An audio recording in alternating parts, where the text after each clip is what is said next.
Magandang gabi. Ako po si RP Lazaro. Magandang gabi. Andito na naman ang paligerong kapat, babayarong banal, Kristiyano Manyakis, hindi tulot ang pantas na talipandang sa kumentong istakupal, ka Dennis Reyes. Magandang gabi po. Ayan.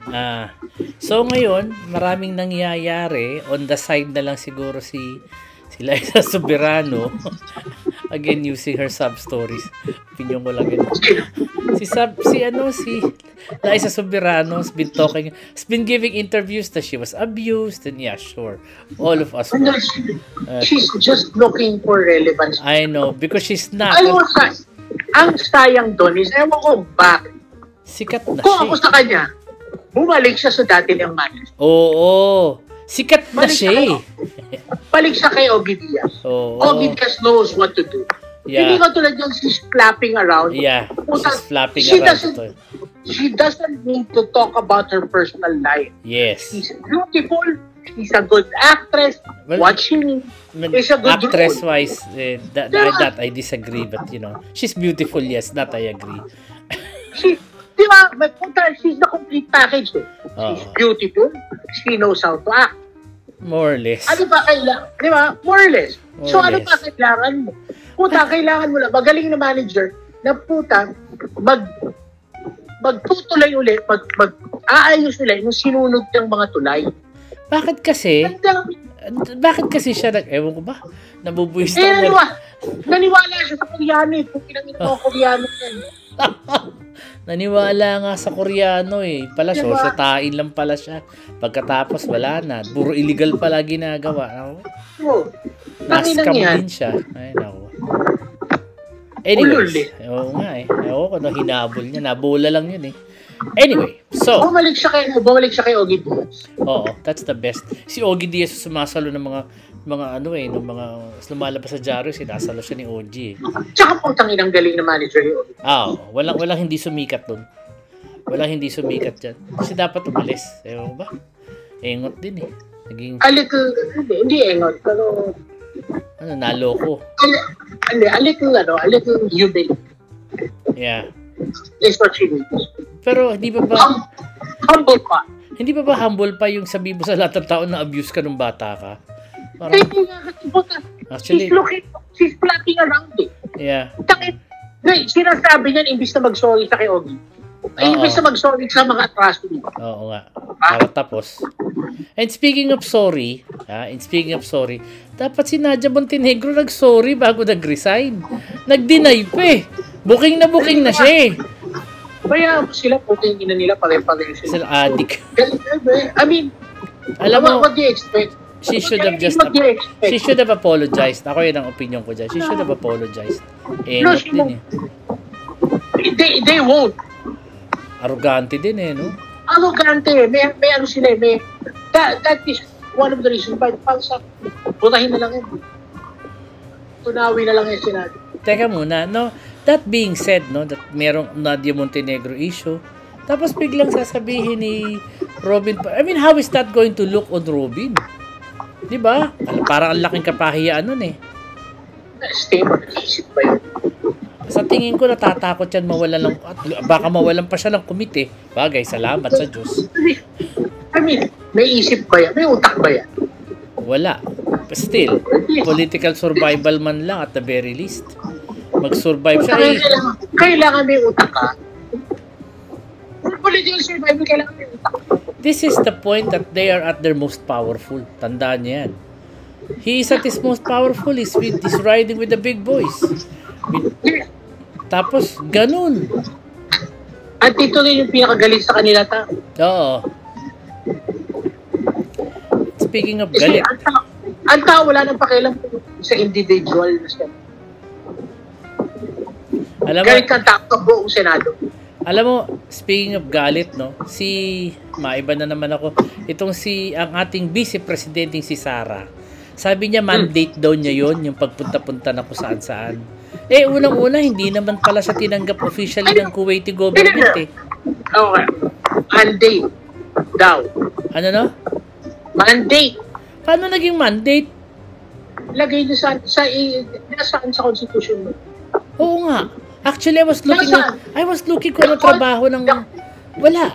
Walang ganun. The Constitution defines the role of the Vice President. What does the Vice President do?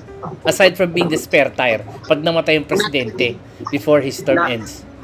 Wala. Nothing. Unless she's member of the cabinet, which is she no longer is. Ganito yan, okay. Ganito yan.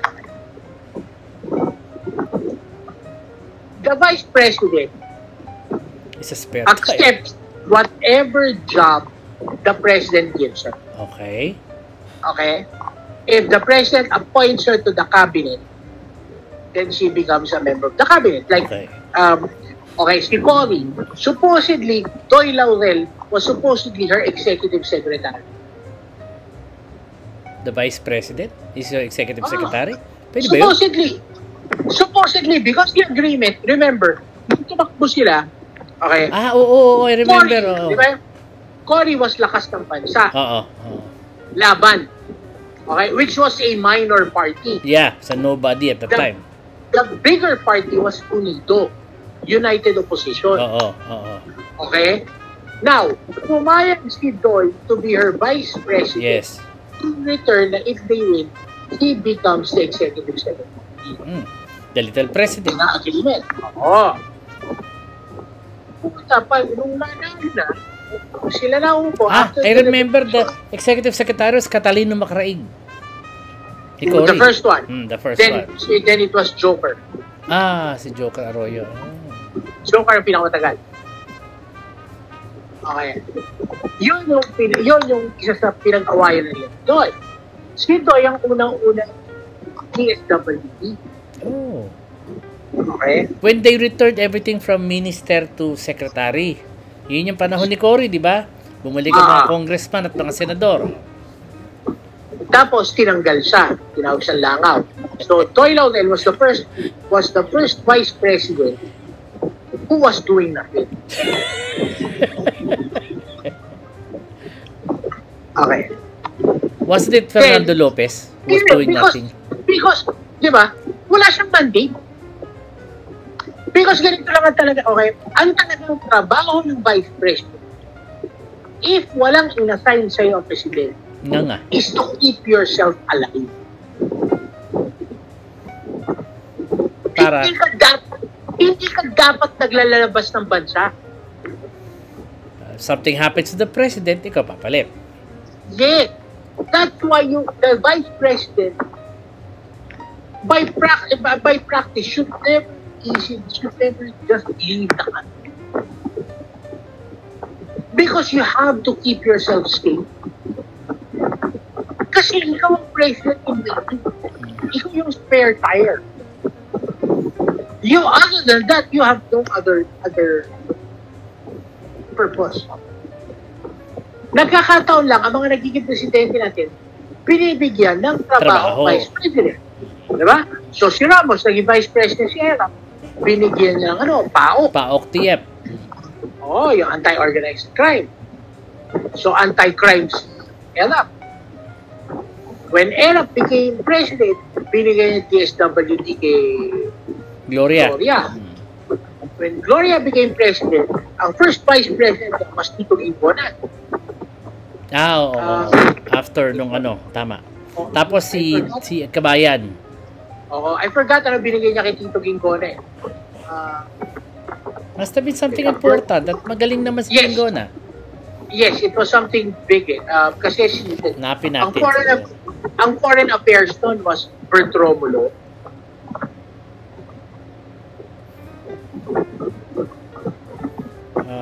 Ayan. Former Vice President. Aba, ano mo pala siya, no? Diplomat pala siya. Teka, wait lang Yes. Tapos, he was preceded by Domingo Siason. I remember him. Yeah. Anong Siason, di DFA. Tama. DFA. Oo. DFA siya bago si Bert Romulo. Bert Romulo kasi una si Orly Mercado, tapos siya sorry, not DFM, sorry. Senate Majority Leader, DOJ, Secretary of Justice. Okay. Yeah. Oo, kasi sa nga naman. panahon ni Ramos, he was DOJ. Tapos si Hindi, panahon ni Gloria. Dali lang ha. Panahon ni Gloria, siya From ay 2001 onward. 2001. Okay. Wala akong makita. Dali lang ha. Ayun. Vice President of the Philippines and Secretary of Foreign Affairs. Tama. Ayun. Di ba? Yes. SFA siya. Because he's one of the, di kampanilyang abogado, tsaka he's a diplomat. Oo, diplomat din siya. Before that, he was a diplomat. Yun. Tapos, nung si Kabayan, DSWD ulit. Oo. Okay. Nung si Pinoy na, ang Vice President ni Pinoy,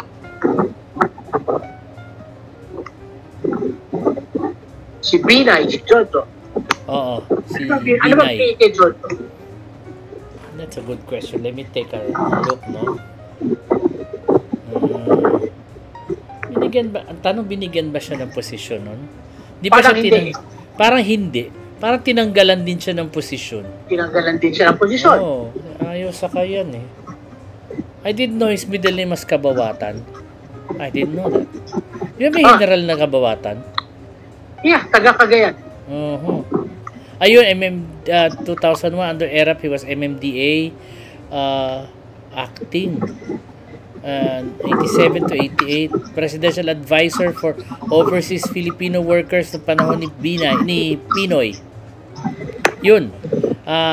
Presidential Advisor for, tapos naging chairman ng HUDSI. Yun. No, hindi pa sa Human Settlements, Housing and Urban Development Coordinator, HUDSI. Tawag din. Yun ang original na HUDSI eh.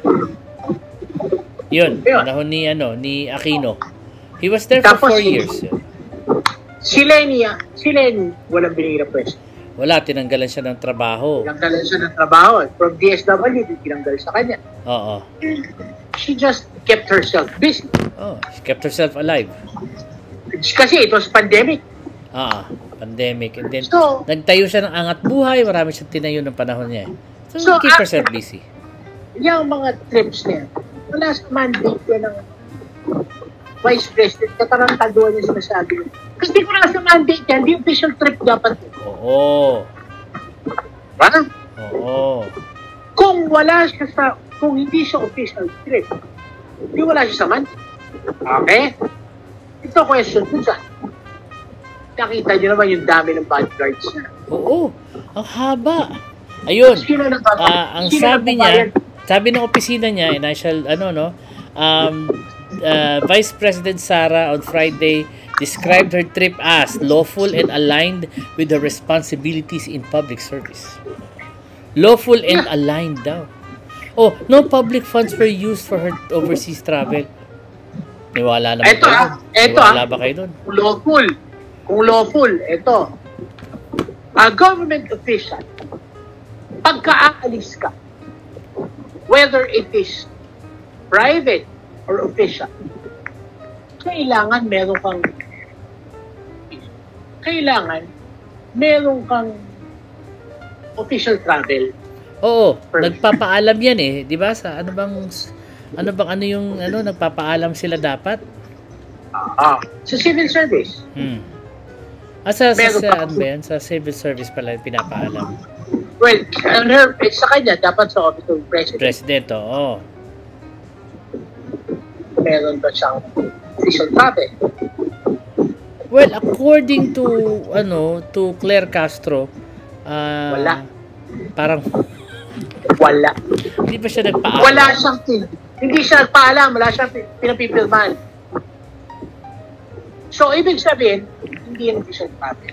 Oo. Dapat lang talaga na hindi gobyerno magbayad, hindi pala official. Tsaka hindi siya Hindi siya dapat, hindi gobyerno magbabayad. Hindi talaga.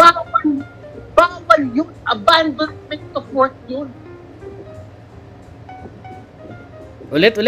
Abandonment of work. Regardless kung sino magbabayad, binabayadan ka, pinasweldo ka para manatili sa Pilipinas. If you're going to travel abroad without any permission, abandonment of work yun. Second, siya nagbabayad. Yung mga bodyguard, Siya rin ba nagbabayad doon? Oo nga eh.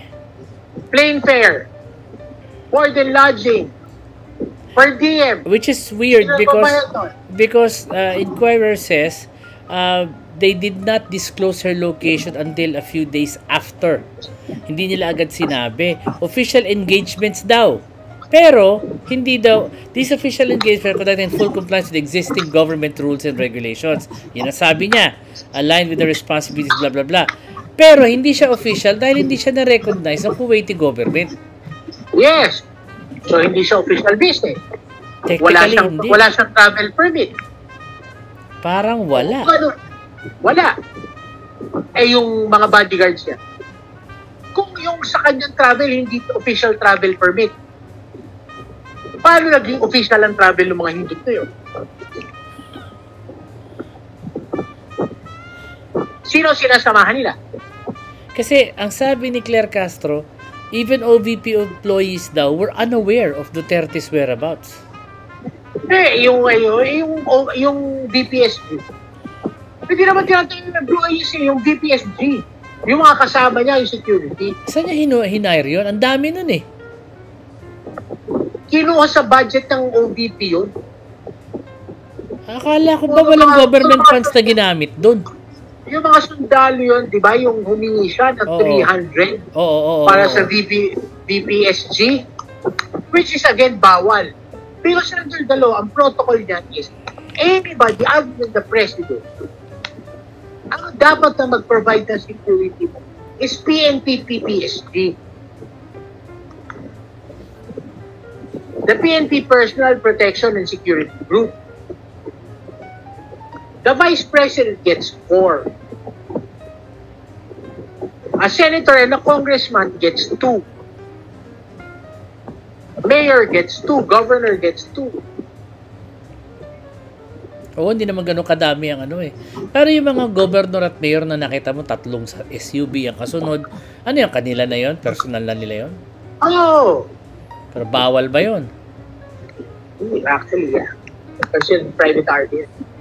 Oo, kasi di ba lahat yun eh. Kaya pag nagka-crackdown, di ba? Ipinababayaan lang sila out of courtesy.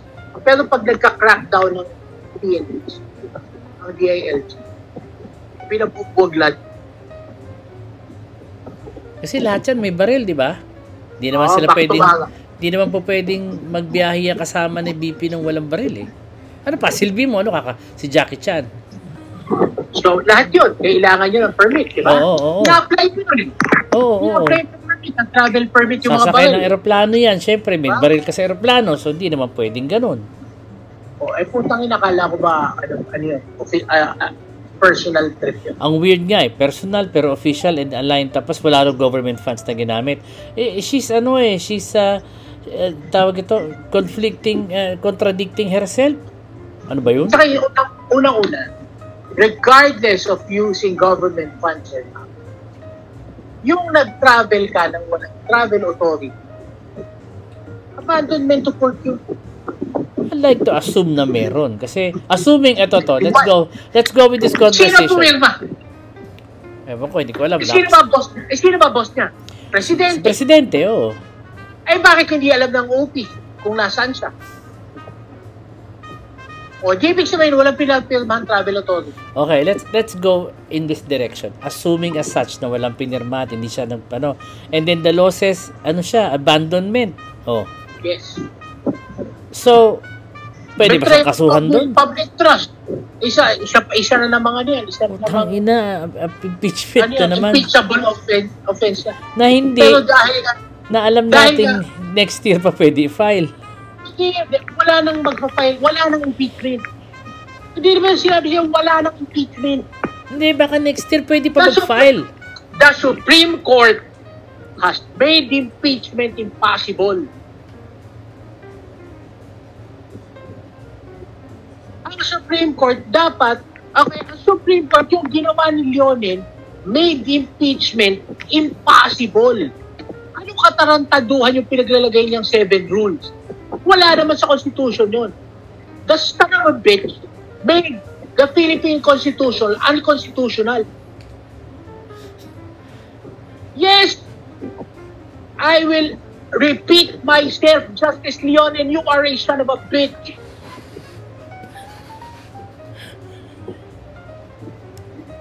You can go fuck yourself. Hindi yung galing sa akin yan. Kasi sabi nila next year, pwede naman daw mag-refile. February 2026. Kung gusto mo siyang banatan, Tama katarantaduhan. Ano may file? They're under the 7 rules. Ni-require niya, all congressmen must first read the impeachment charges. Paano mo i-ensure na all 300 of them binasa yun? Putang ina, paano kung sabihin lang ni Pulong, hindi ko babasahin yan. Sinabi ni Omar, hindi ko babasahin yan. Dalawa sila hindi binasa. Wala na 300. Ha? Good day. Illegal na impeachment.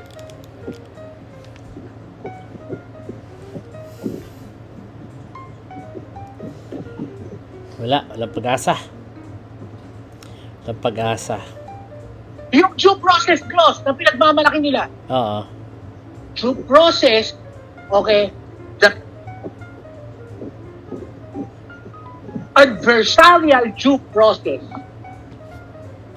Yun ang proseso ng Senado. Hindi yun ang proseso ng House. Ang House is determination of probable cause. Sila lang ang magpa-file ng charges. Bakit yung procedural due process ng adversarial trial inilagay mo sa House? Ay, ang House dapat inquisitorial lang. Tatanungin ka namin, eto charges, eto binibigyan namin sa'yo, eto, sumagot ka. Pag hindi ka sumagot, tapos na ko ito. Sumagot ko, hindi, basta you were given the opportunity to answer. Which she did not. She refused to answer. Totoo yan. She refused to answer. Under inquisitorial procedure, that's enough.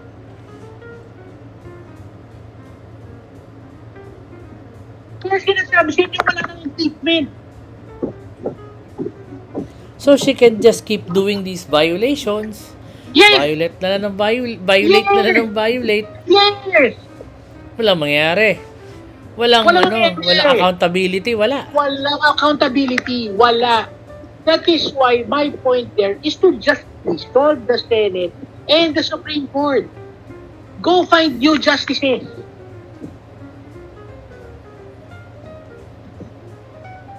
Hindi naman ganun kabilis yun. Kailan pa mangyayari yan? Pwede naman kabilis yun, diba? At mukhang malapit na. You know why? Isang trigger. Yung budget insertions. Yan. Tsaka yung mga flood control projects. Sino unang nagpupumilit mag-imbestiga? Presidente, di ba sinabi niya yun? Hindi, sino ang unang nag-imbestiga ngayon? Senado. Oo. O sino nagsay sino? Si Marcoleta. Let's face it, Marcoleta does not have a very good track record. Neither is he a good lawyer. Si Marcoleta, ang track record yan, ang diretso binabaluktot, ang baluktot dinidiretso. Depende sa utos ng amo niya. Diba? Like yung ginawa niya sa ABS-CBN. Pinagpipilitan niya na ABS-CBN was doing tax evasion na hindi nagbabayad ng buwis. Yet BRR themselves testified na bayad proper all taxes. Pinagpipilitan niya na merong corporate ang tawag dito that ABS-CBN were doing ang tawag dito illegal corporate layering, which is not true. Yeah, SEC and DOJ both testified to the falsity of that. Sabi nila hindi totoo. Lahat ng ginawa ng ABS-CBN was proper. No, above board. Legal. Above board. Diba? Historically, yan si Marcoleta, sinungaling niya. And ako, I welcome that Senate investigation. You know why? Pagmalugtod din naman nila uli eh. Ipagtatanggol nila si Cheese, Joel Villanueva, lahat ng mga senador nila, ipagtatanggol nila yan. They will try to find a way to absolve them of any wrongdoing. And by this time, huli na lahat. Alam na ng tao eh. Nakita na nila eh. I read somewhere daw na kaya daw ginawa ni Toby Chanco yung ginawa niya dun sa eleksyon sa bagong alyansa to protect Cheese Escudero for to make sure he does not lose the Senate presidency. Kasi syempre pag pumasok na yung iba, marami magagaling dun eh. He could lose the presidency, the Senate presidency. Ako, sa tingin ko, hindi ka. Traitor yan. Nabili na ng China yan si Toby Chanco. Malamang. Hindi yan about China. It's about Sara Duterte. It's about China. And it's about the 20 billion that's still unaccounted. It's unaccounted for. Tapos yan, reason, siya yung banat ng banat. Para naman may batutunguhan. Oo. Tama, hindi siya pinapansin masyado sa he was given the credit. Pero dinidribble siya ng mga lalaking Congress. Buratsi sa kanya. Because everybody knows na hindi sila magkakaproblema ng ganito. If Toby Chanco did this job, putok na putok yan sa Congress. That everybody is in this major fuck-up because of Toby Chanco. Kaya mo, kahit ano sabihin niya pag salita, wala sa kakampi. Sino kakampihan niya? Si Benji Magalong, na isa pang DPS? Pero kita mo naman, sino nag-endorso kay Magalong? PDP laban.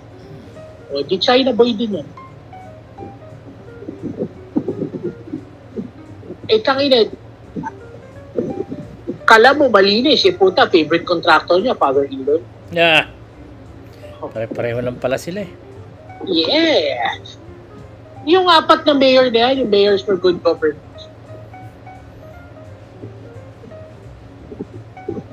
I don't want to talk about it, pero lahat ka nang sabi. Yung isa dyan, napag-usapan na natin. Yeah. O, piliin nyo kung sino yung doon sa apat yung napag-usapan namin. Yan sila Diskaya, malapit naman na yata siyang magkaroon ng katapusan sa kanilang maliligayang araw eh. Oo. Lapit na. Ito yan. Pero may totoo yung sinasabi ni Magalo. Oo. Yung tinatawag na conversion. Okay, ganito yan. Ipaparada lang, kumbaga, ako ang kukuha ng kontrata. Ipaparada mo sa akin yan. I would get 5% to 8% ng kontrata, pero hindi ako gagawa. Sino? Ikaw ang gagawa, pangalan ko lang.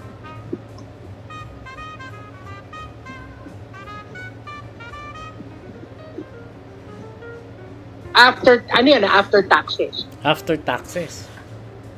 Laki ng 8%. Milyon-bilyon yan eh. Dahil wala kang ginagawa. Wala kang ginagawa. Diba? Wala lumalabas na pera sa'yo. Wala kang exposure, pangalan mo lang. Wala kang operating cost. Wala, nothing. Wala, nothing.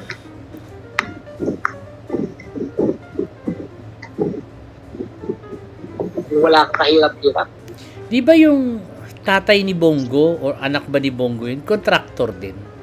Yes, pareho. Sa Davao, di ba? Yun ang negosyo nila. Yes. Yan yung pinagmamalaki ni Duterte dati na mayaman yan sila Bongo, contractor yan eh. Ito, ano pangalan ng construction ng tatay ni Bongo? CMG ba yun? CLTG. CLT, ano yun? Ibig sabihin nun? Christopher Lawrence.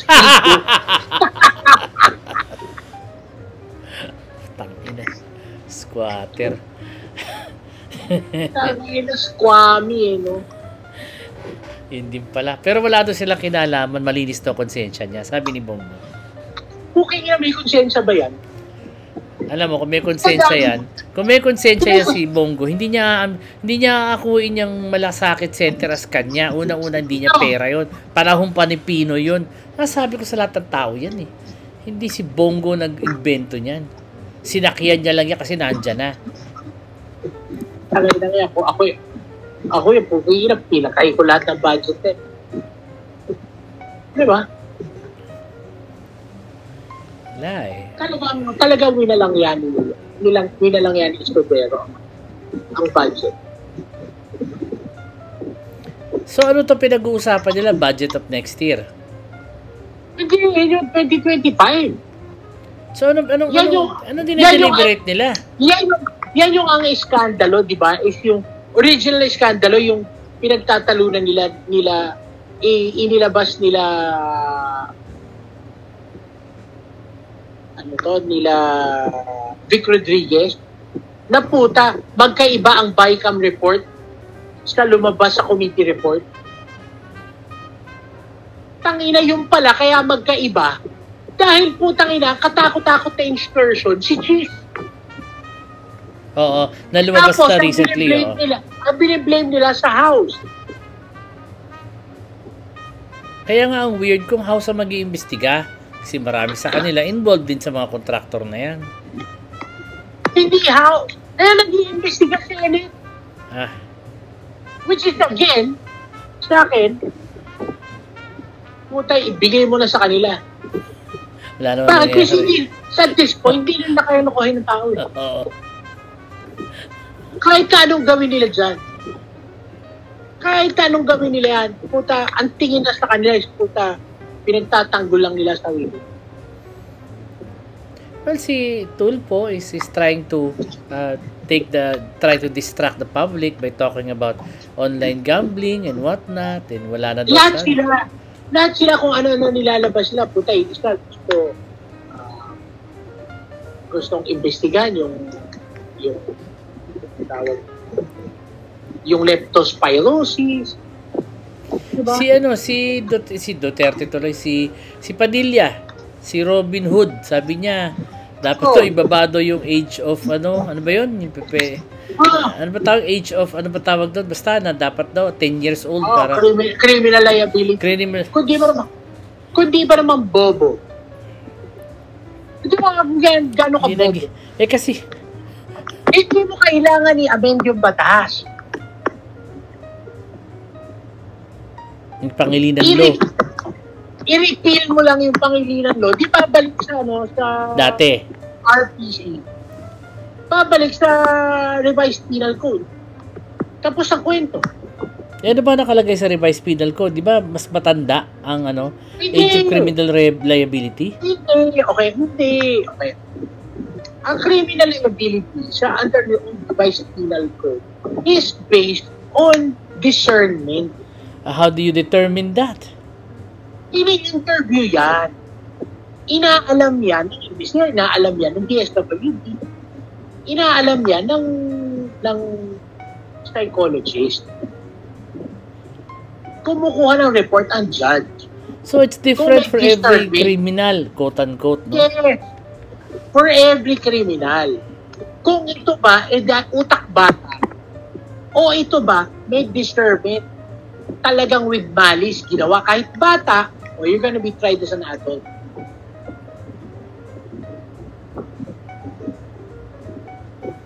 Kasi, okay, ganito kasi yung Pangilinan Law. The problem with the Pangilinan Law is, theoretically, that's actually idea. Okay.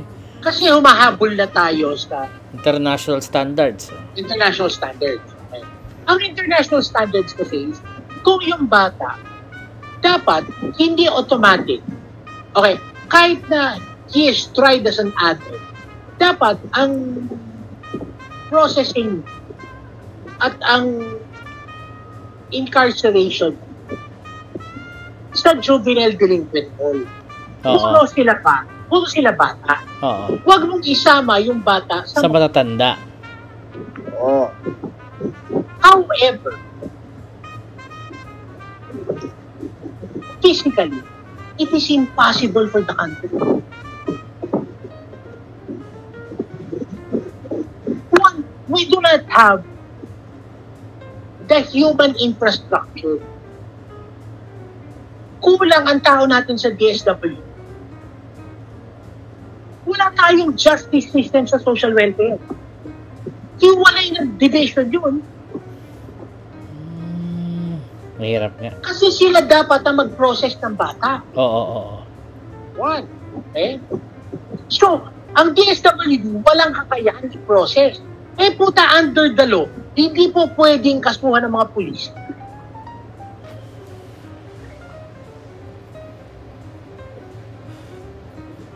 Hindi dahil sa pinakakawalan nila. Dahil sa... Kanino nila iti-turn over? Okay? So yun pala ang problema nila. Yes! It is DSWD that has a problem.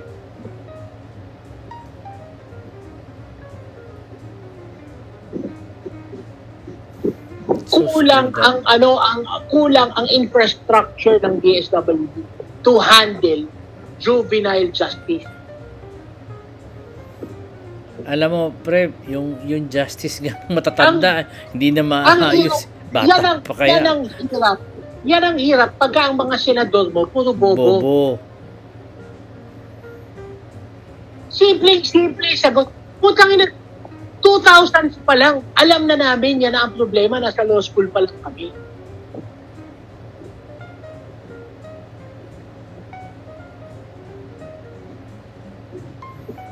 Bright ang senador Kaya dapat buwagin ng Senado. Because they're useless. Dapat may IQ requirement, pwede kaya yun? IQ test? No, it is not at least 100, pwede? At least 100? It is not the IQ. It is the system. Ito naman na nandyan Diba? Anyways, so ayan ho ang ano. Teka, yung palang interview natin, kailan ba mangyayari yan? Naantay daw sumagot muna si Vic. Okay. That would be very interesting, to learn. Well, ang gusto ko malaman, ano yung basis. Kasi ang sabi nila is, Vic violated client attorney privilege.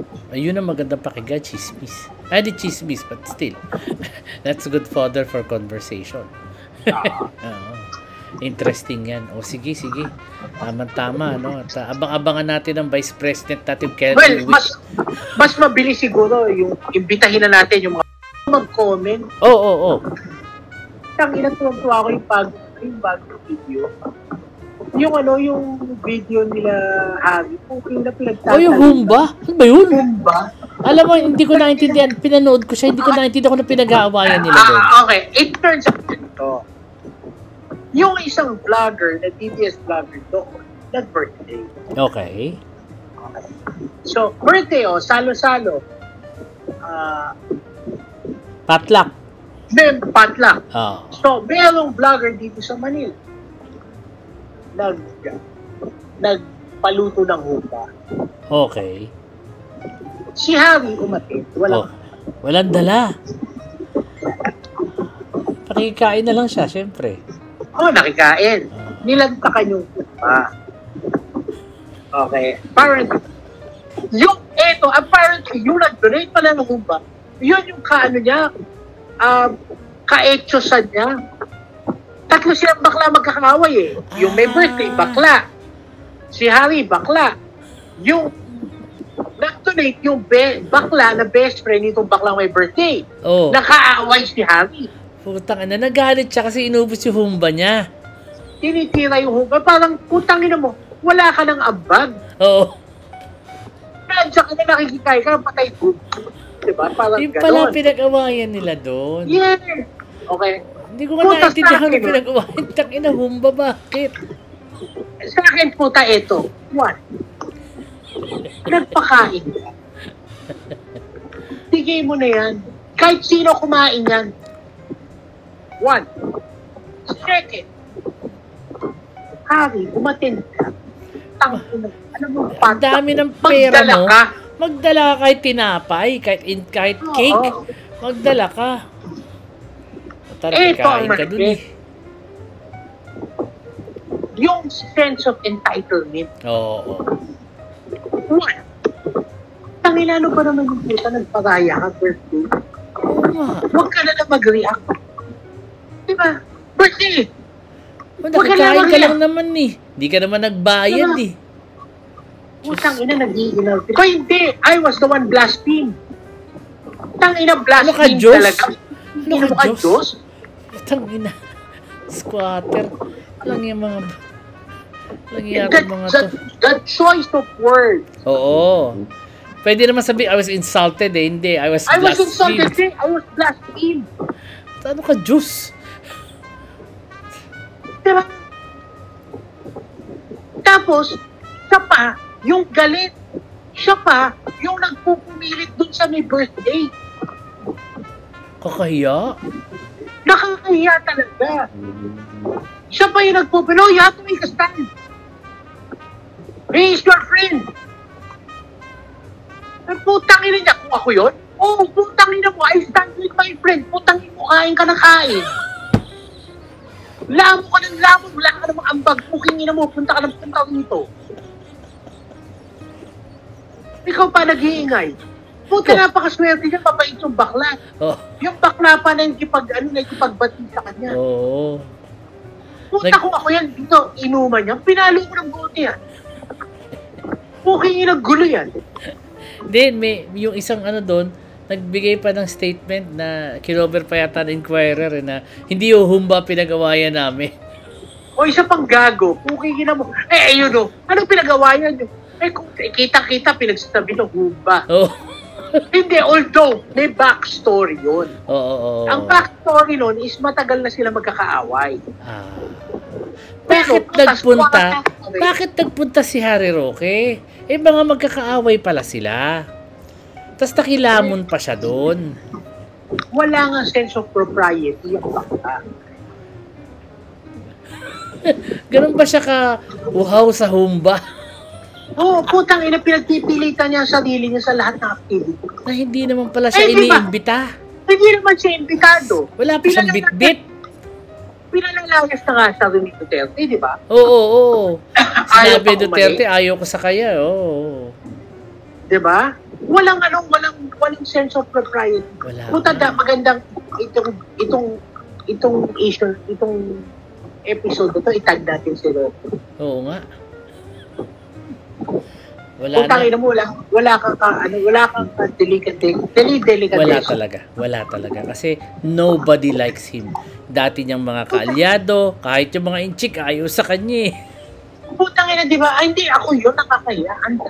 Oo. Hindi ka na nga imbitado. Nakilamo ka pa. Puking ina, ikaw pa ng gulo. Ikaw pa nakipag-away. Wala ka pang bit-bit. Eh, patlak wala ka yun. Pang bit-bit. Puking ina mo, patlak yan. Diba? Tangina, squatter. Ano ba yan? Alam mo, simple-simple. Magdala ka naman lang ng pandesal. Oo. Diba? Kahit soft drinks man lang, magdala ka. Soft drinks. Nilakwak mo. Ano ba ng tao? Galit ka pa. Puti ketchup. Diba? Puntang ina. Kahit pa paano puta ketchup o kaya yung sweet chili sauce. Ito ay may dala ko sa usawan. Puking na mo, diba? May dala ako, ano ba yung manghang galing Vietnam? Oo, di ba? Sriracha. Kahit man lang yun, may dala ka. Para pang malakas tayo kumain ng kanin. Oo, di ba? Tangina chili sauce, pampalakas sa kanin. Di ba? Kukina mo, wala kang dala. Tangina yan. Parang buwisit. Alam mo, buwisit yung mga ganyan eh. Yung mga sumupunta sa handaan, sinabi ng ang patlak. Walang dala. Sa lakas pa kumain. Tangin ang haring buraot. Putangin. Oo. Diba? Tapos nakipag-away pa. Buraot ang putangin. Tapos nakipag-away pa. Putang ina, timawa. Nanginang yun. Yun ang tawag dun eh. Mas papang, ikaw pa galit. Nakilamong ka lang eh. Hindi ka pa imbitado. Hindi ka na imbitado. Nakilamong ka na lang. Ikaw pa galit. Ikaw pa galit. Puking ina. Ikaw pa inaglabyado. Putang ina. Ewan ko ba dyan? Alang yan po. Ayoko ng ganyang bisita. Tangina niya, hindi ba niya naisip na may ibang bisitang hindi nakakain ng humba? Dahil sa kanya. Alam yan. Masarap si in fairness. Baka masarap yung humba. Putang ina kayo ba? Adobong matamis lang yan. Oo, Eh. nasukalan. Adobong may asukal lang yan eh. Totoo yun. Diba kung di asukal, pineapple juice? Yan lang yan eh. Oo. Hindi lang yan. Ilang araw ko nakita yung humba na hindi ko naintindihan. Lang yan, potluck pala yun. Diyos ko. Naku. Matay ako sa mga tao na yan. Diyos ko, day. Uy, sige, medyo napasarap ng tawa. Sige, nako. Ay! Ah, Tangina yan. Ako, puta, magtatayo ako ng aliglan. Diyan sa Ayala ng ano? Jolly Jeep. anong pabenta mo, humba? Humba, Harris Humba. Uy, magandang pangalan dyan ng Jolly Jeep, ha? What? Hari Oh. Humba. Hari Humba. Humba. Tangina, ikaw lang yun. Oo. Tapos maglagay ka, uso naman yung picture, yung standee ni Duterte. Oh, yun. Tang ikaw standee mo, Harry Roque. Hari Humba. Harry Humba. Parang si yung Scott Burger. Yung Sino? malaki siya na gano'n. Oh, Ay, yung ikaw ganun batang malaki tiyan, oo. Oo. Oo. Ganun, batang malaki siya, pero mukha Harry Roque. Hari Roque. Diba? Nakausli yun siya. Hari Humba. Harry Humba. Oo, Diyos ko, day. Uy, sige. Tangina. Oo. Tsaka doon, tangina, prinsesa ka doon. Ikaw pinakamaganda doon. Oh, di ba? Uwi ka na, akla. Ganyan talaga buhay. Umuwi ka na, akla. Umuwi ka na, akla. O siya. Oh, sige, sige. Okay, medyo may isang oras na to. Maraming salamat to sa panonood. Ako po si RP Lazaro. Maraming salamat. Ito ang komentaristang kupal. Nangupal na naman ang buong gabi. Maraming salamat. Mabalo. Thank you.